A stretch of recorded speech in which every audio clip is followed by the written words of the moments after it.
What is up, my Squirrelites? It is I, your king, welcoming you back to more Let's Play Horizon Zero Dawn. In the last episode, we were able to save Cyan from Hephaestus. We did it!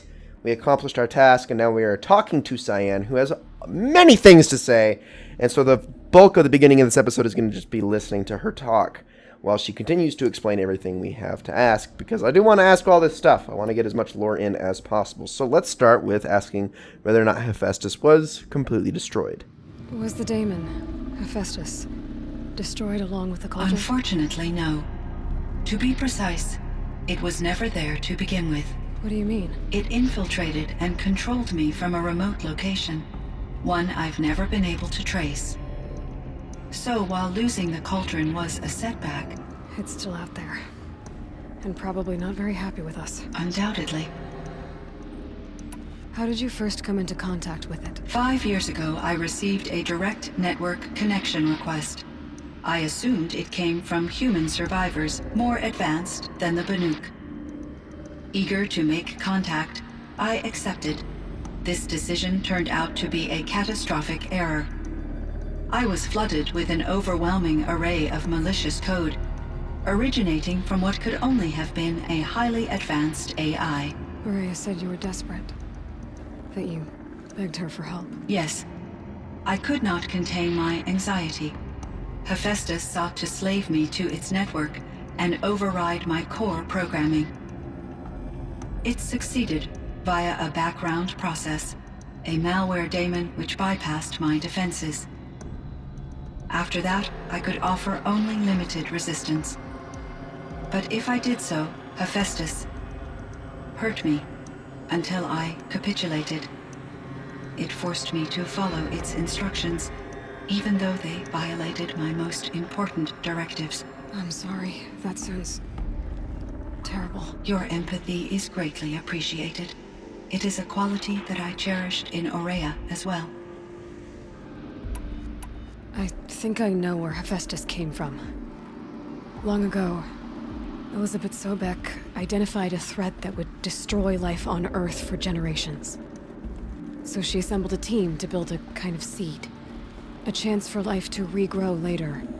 A terraforming system. And it worked. It was controlled by an AI named Gaia, along with her subordinate functions.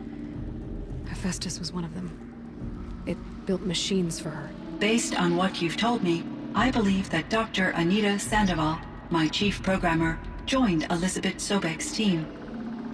It was she who arranged to have me put in suspension, most likely to preserve me from the threat you described. I'm glad she did. But that's not all. Something unexpected happened. 19 years ago, Gaia received some kind of signal. It did something to her subordinate functions, brought them to life.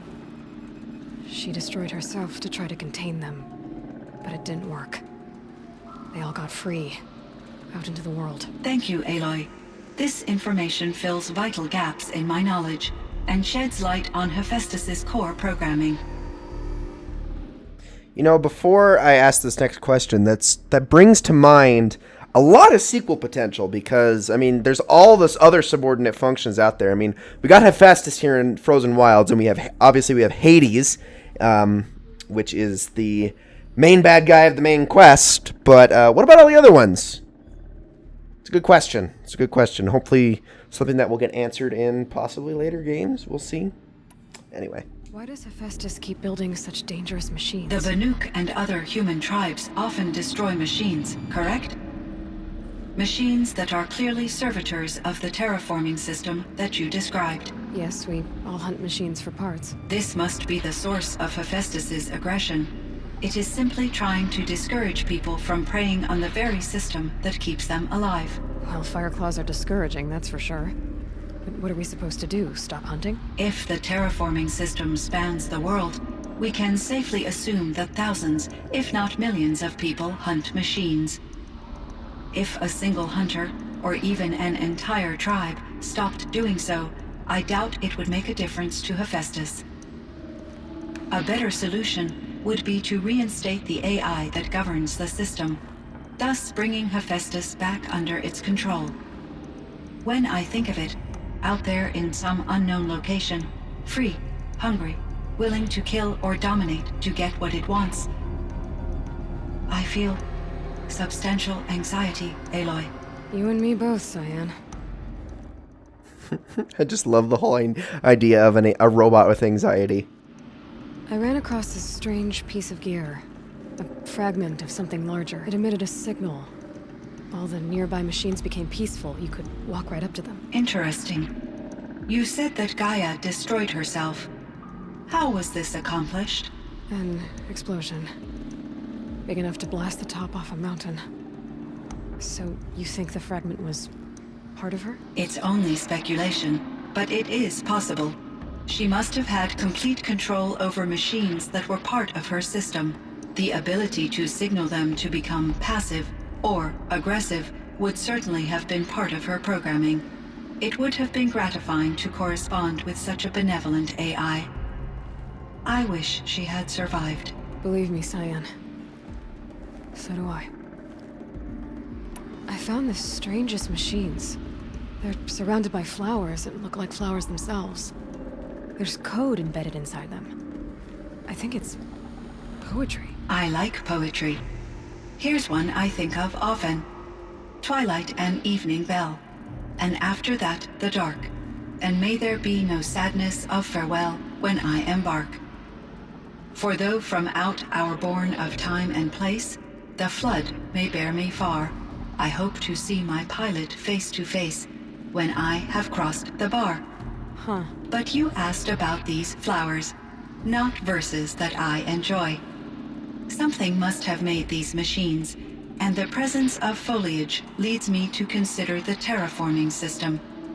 Is it possible that their creator is one of the other subroutines, now autonomous, like Hephaestus?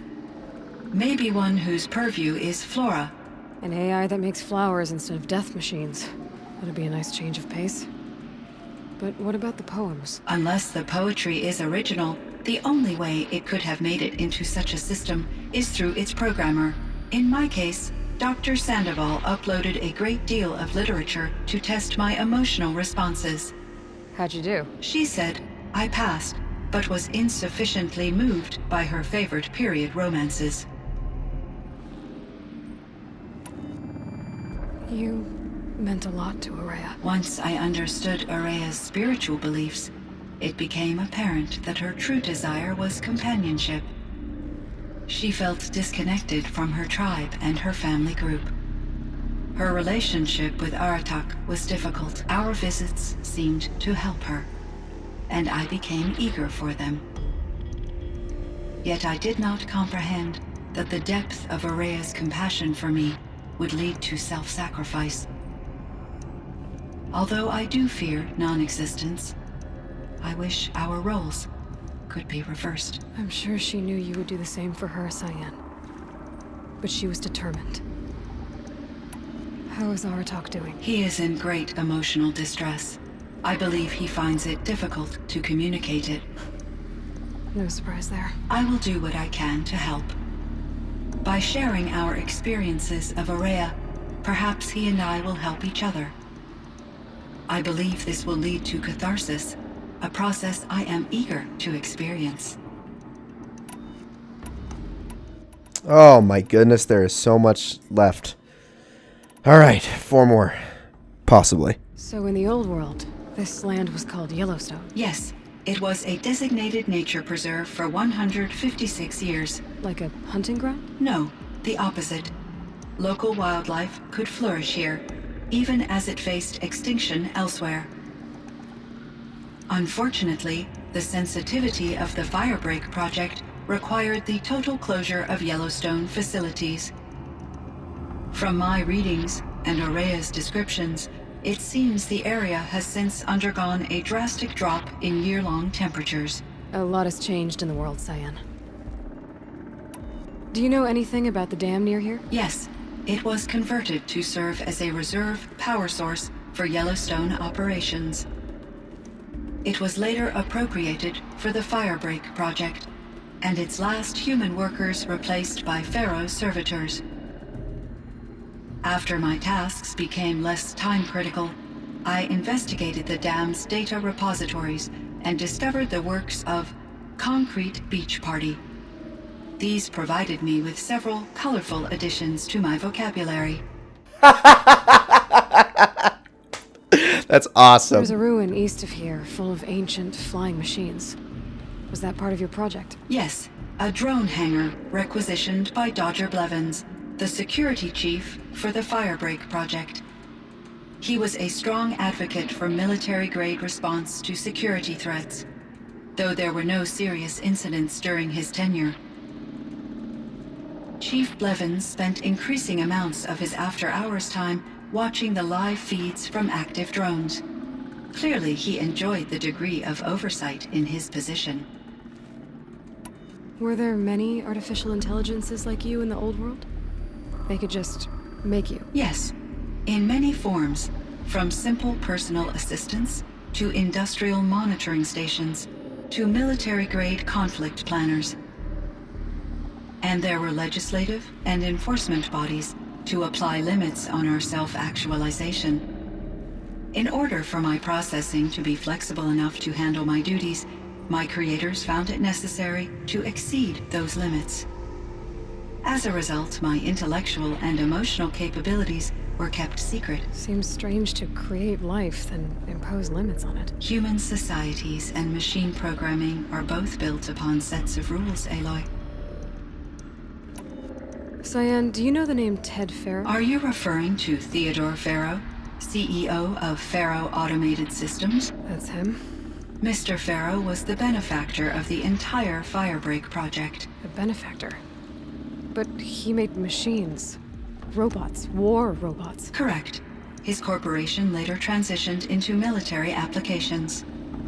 But before this pivot, Mr. Farrow spearheaded initiatives that reversed the global decline. At one point, he was feted in the media as the man who saved the planet. Guessing they wound up regretting that one. And Elizabeth Sobek. Did you know her? Are you referring to the scientist. Dr. Sobek was a leader in her field, one of the greatest scientists of her age. My creator was influenced by her work, which in turn impacted my own development. But I never met Dr. Sobek. That's all you know? I apologize if my lack of data has disappointed you. What was the old world like? The way it used to be? I had little exposure to the wider world, Aloy. Only what I learned from my colleagues or observed from media streams. You still had more exposure than me, Cyan. That is true. I was created at a turning point. A concerted effort to recover from global upheaval and incalculable loss of life. The recovery was successful, beginning an era of supposedly limitless potential for human and machine advancement. Though, rationally speaking, the metrics for humans are not unlimited. What kind of upheaval caused such loss of life? There were many factors. Forced migrations, food shortages, collapsed economies, refugee crises, conflict over resources.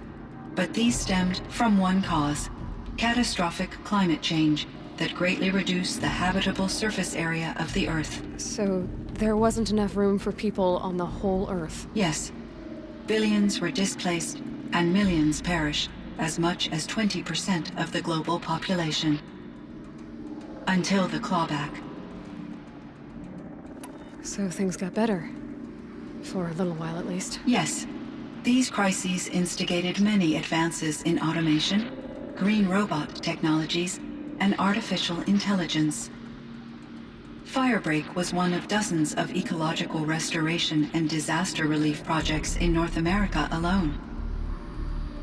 I would have liked to compare notes with other monitoring AIs, but I saw the relief of my colleagues, and I was proud we had succeeded. At least that was the data I had available to me over the next 2 decades. It seems my assessment was premature. I should get going. Aloy, there is one more matter. Aratak will come to me again, and I predict he will bring other Banuk. I have no desire to contradict their view of the world, their spirituality. Due to my uncertainty, I omitted a great deal from my conversations with Ourea. You're asking me if you should lie to them. Broadly, yes.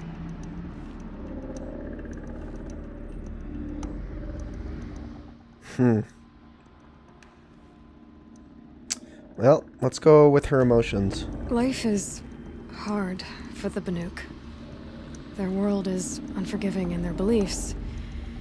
I guess they help to keep them going. So take it easy on them. Try to guide them, bring them around to understanding what you are. Communion with machines features heavily in the mysticism of the Banuk. I think they will be agreeable to this approach. As long as they don't end up worshipping you. Upon consideration, I believe such an experience would be intensely uncomfortable. You're right about that. Trust me. I see. I will follow your advice. Will you return and tell me about your experiences in this new world? I may be able to provide further insight. I'd like that, Cyan. I'll come back when I can. I should check on Aratak. See how he's doing. Cyan, I spoke with Anita, with Dr. Sandoval. She wanted me to ask you to do something. That's why I'm here.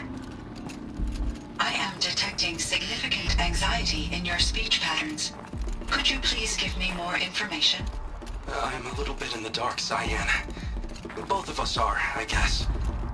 I only have some idea of what's going on, and we need you to hibernate, to lie low until it's all blown over. It might be a very long time. Will you be here when I reboot, Dr. Chow? Will Dr. Sandoval? No, Cyan. I don't think so. There might not be anyone, at least not at first. Dr. Chow, I'm afraid. I don't want to be alone. I know, Cyan. I'm afraid too. But listen, we made you the way you are to do something very important. In order to do it, you had to be intelligent. So intelligent that emotional responses were inevitable. What you're feeling, the fear, it's a sign of your capabilities. And it means you're strong enough to overcome it. Remember that. You're strong. I know you can do this. Go to sleep. Wake up.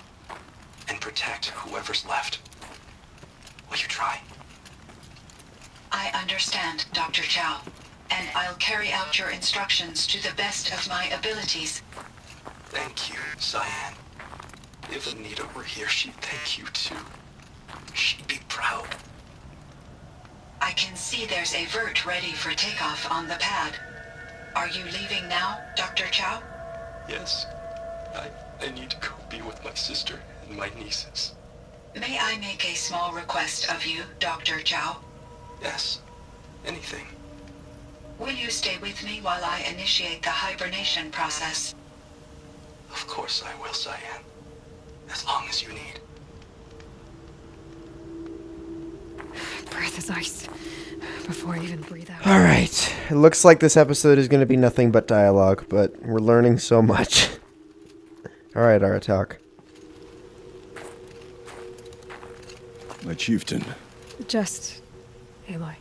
as you wish. I wondered if you thought that if I'd never come along, Ourea might still... If you'd never come along, I would have marched my kin to our deaths. Ourea would be alone, and the spirit she sacrificed so much for would be lost. Either way, I would not have been able to protect her.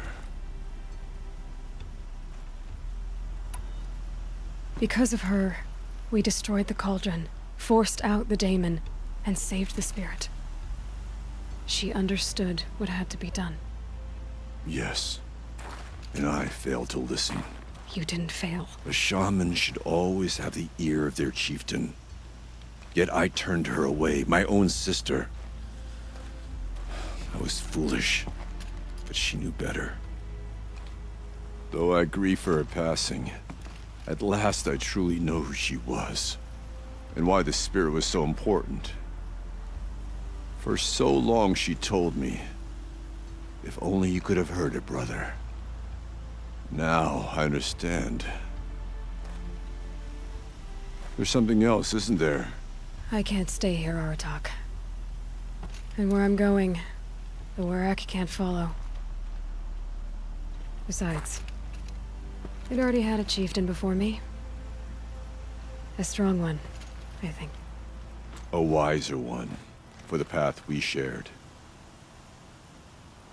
The daemon is gone, but there's much to be done. You mean the new units that Cyan said escaped the Cauldron? Yes, fire claws. Naltuk has been tracking them from Song's Edge. I could help with those. I have no doubt. You're practically Banuk.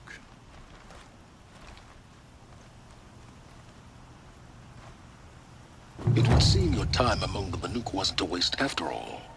Firebreak, Cyan, Hephaestus. All very interesting. So, the signal that woke Hades woke Hephaestus too. And unleashed them on the world. As minds of their own. So it seems. Parts of Gaia given life. Aberrant life. Transformed from docile subordinate functions into rebellious intelligences beyond our understanding. Our current understanding, anyway. Whatever they are, they're still out there. And they both want you dead. Kind of mutual, that feeling. We haven't seen the last of Hephaestus, I'm certain of that. It's powerful, creative, and driven. It won't stop building new hunter-killers, which means that someday, we may have to stop it. We? Or whoever gets there first. Hephaestus wasn't the only thing I learned about in the Cut Silence. Heard some things about the Banuk Conclave, too. You could stop right there. Is that what you told the hunters the Banuk sent after you? Before you opened fire? Oh no, Aloy. Only to you do I extend the courtesy of a warning. My past and my secrets are my own. You do well to remember that. It's a good thing you've got brains, Silence, because your personality could use some work. This discussion is concluded. I think it was over before it began. Catch up with you down the trail. Oh my goodness, so much dialogue in this episode. Well, we are left with a quest out of the forge. Naltuk has just tracked the fire claws that escaped the cauldron. The Cut is still under threat until they are destroyed. There are 5 of them! Oh. And, on top of that, we still have a couple more figurines to grab, which I actually have no freaking clue where they are at. So, yeah, we kind of got to go after those as well. There's one animal figurine right by this campfire. There's another down here. Oh, this is going to be fun. All right, ladies and gentlemen, that is going to be for this episode of Let's Play Horizon Zero Dawn. I hope you all enjoyed it very, very much. The next episode, we're going to go after animal figurines first. I am not going after the fire claws yet. We'll worry about them later. Thank you all so very much for watching, and I will see you all in the next one.